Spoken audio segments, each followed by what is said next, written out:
This is a video on how to use a report of findings to help your district or school find the programs that best meet the needs of your students. So I want to say at the top that this is not an exhaustive list of citations. In fact, the ones that are listed in each report of findings are what the panel discussed and found as being good exemplars for the particular program. Something you're going to want to have in addition to the report of findings is you're going to want to have and familiarize yourself with the criteria map. The criteria map is what you can use to reference from the citations what the panel found to be an exemplar of that program. So let's go ahead and get started. You'll see the publisher, the program, and the grade levels at the top, a brief program summary, and then the recommendation as if it should be recommended or not. Then we get right into the nitty-gritty of the criteria. So this is, again, where you're going to want to have already become familiar with the criteria maps or have it just at the same time. You can see, and again, in category 1, this is the math content and alignment with the standards. In order for a program to be recommended, it has to meet criteria 1 or category 1.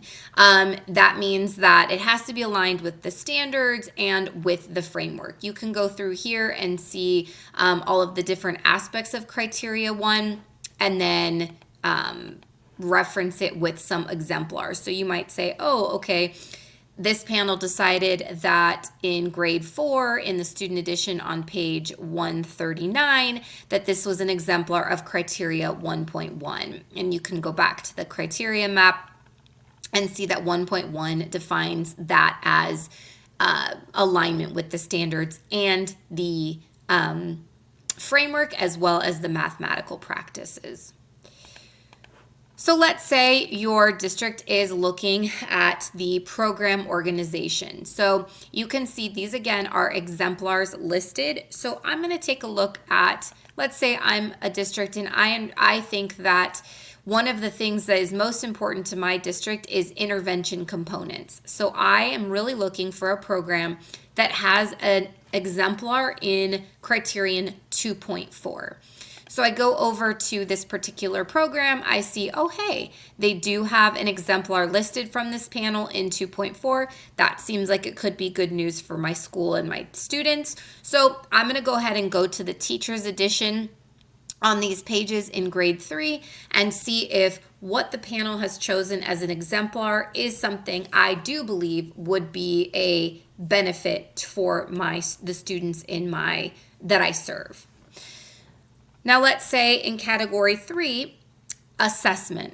So I'm going to go back to the criteria map and I'm going to say in my particular district to best meet the needs of my students, I really want exemplars in 3.4, which is really where maybe I want to make sure that the assessment is really guiding the instructional practice. That's maybe a professional development thing that we are focusing on in our school, in our district. So I'm going to go to this program and I see that, yes, in category 3, 3.4 is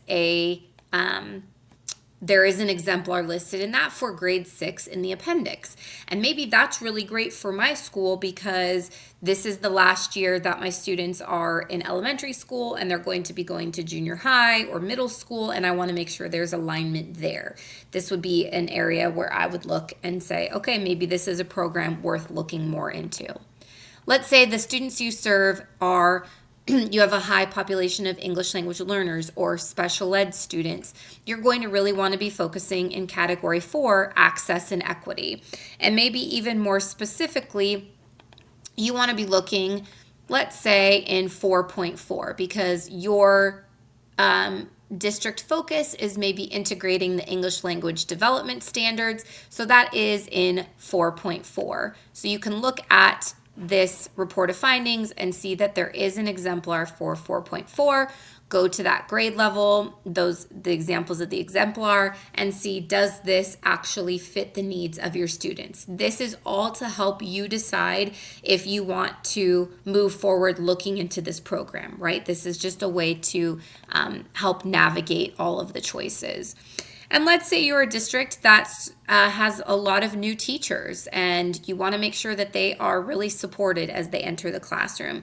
So you might be looking in category 5, instructional planning and support. You can go back to the criteria map.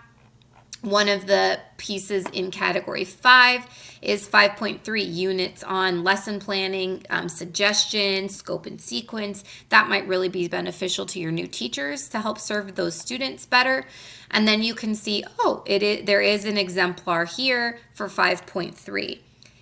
Conversely, if you think that you have a need for teacher guidance with how to utilize everything in 5.2, I can see in this example that there is no exemplar listed for 5.2. So you can use it that way as well. You can look at the exemplars, or you can say, wait a second, there isn't an exemplar. Now, again, I want to have the caveat saying that doesn't mean that this is not in the program. It just means that the panel that reviewed the program did not find a strength or an exemplar to put there.